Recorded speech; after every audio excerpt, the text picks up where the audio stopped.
Have you ever felt the relentless hum of the modern world pressing in on you? The constant notifications, the endless stream of information, the pressure to always be connected, always be on. We're taught that being social is a sign of health, and being alone is a sign of failure. But what if I told you that this is a profound misunderstanding? What if the greatest source of your personal strength, your inner power, lies not in the crowd, but in the quiet embrace of solitude?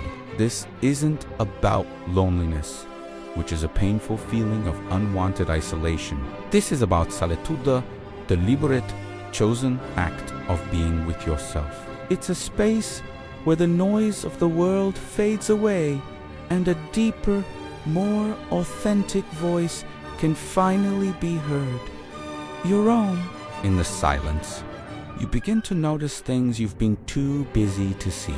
The subtle shifts in your emotions, the quiet whispers of your intuition, the deep-seated dreams you've pushed aside. Think of the great thinkers, artists, and innovators throughout history. From Nikola Tesla, whose ideas for alternating current came to him during solitary walks, to Carl Jung, who built a stone tower by a lake to retreat and engage with his unconscious mind. They understood a fundamental truth: creativity, insight, and true self-knowledge are not born in the chaos of constant social interaction. They are cultivated in the fertile ground of silence. When you're constantly surrounded by others, your identity can become a reflection of their expectations. You might laugh at jokes you don't find funny, agree with opinions you don't hold, or pursue goals that aren't truly yours, all in the name of fitting in.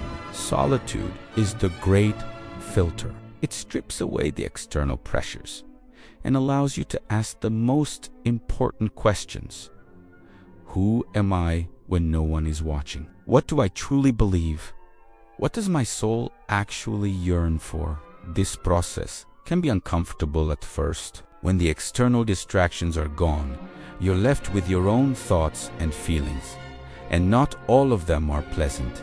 Unresolved anxieties, past regrets, and hidden fears may surface. It's tempting to immediately reach for your phone, to turn on the TV, to fill the silence with anything at all. But I urge you to resist. Sit with the discomfort. Acknowledge these feelings without judgment. This is the beginning of emotional alchemy. By facing your inner shadows in the safety of solitude, you take away their power. You learn to self-soothe, to understand your triggers, and to build a resilient core of inner peace that no external chaos can shake. Solitude is also the birthplace of deep, focused work. In a state of distraction, our minds are fragmented. We skim the surface of tasks, our attention scattered in a dozen different directions. But in Solitude, you can achieve a state of deep work, a concept popularized by Cal Newport. It's a state of flow where your cognitive abilities are pushed to their limit. You can solve complex problems, learn difficult skills, and produce creative work of the highest quality. This isn't just about being more productive. It is about the deep satisfaction that comes from mastering your craft and bringing something of value into the world. It's in these moments of intense, uninterrupted focus that you don't just do great work, you become a more capable and masterful version of yourself. Furthermore, solitude enhances the quality of your relationships. This might sound paradoxical, but it's true. When you spend time understanding yourself, you become more intentional about the people you let into your life. You no longer seek company to escape yourself, but to genuinely connect with others.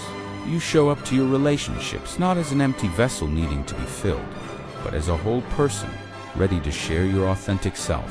Your appreciation for connection grows because it's no longer a desperate need but a conscious choice. You become a better friend, a better partner, a better listener, because you've first learned to listen to yourself.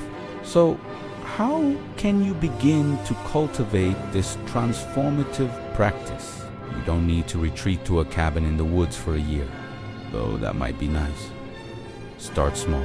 Find pockets of silence in your day. Maybe it's a 15-minute walk without your phone.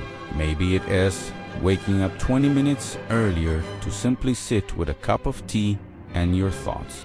Maybe it's turning off the car radio during your commute and just being present with the journey.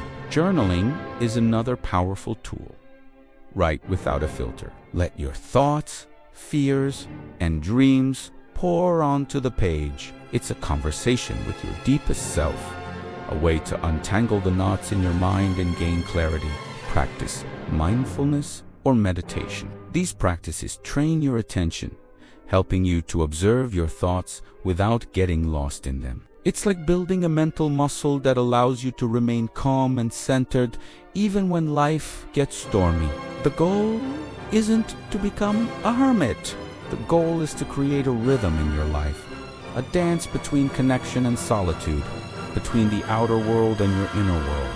In our society, we have over-indexed on the outer, and we've forgotten the immense power that lies within. Solitude is the path back to that power. It is where you untangle yourself from the world's expectations and weave the tapestry of your own authentic life. It is where you stop being a passive recipient of your reality and become the conscious architect of your soul. The next time you feel the pull to fill every silent moment, I invite you to pause. See it not as an empty void to be feared, but as a sacred space to be entered. A space where you can recharge your energy, clarify your thinking, and connect with the unshakable strength that has been inside you all along. In the quiet, you will find your power. In the silence, you will find yourself. Thank you so much for joining me on this deep dive into the power of solitude. If this message resonated with you, please consider liking this video and subscribing to the channel for more explorations into the forces that shape our inner lives. I'd love to hear about your own experiences with solitude in the comments below. Until next time, be well.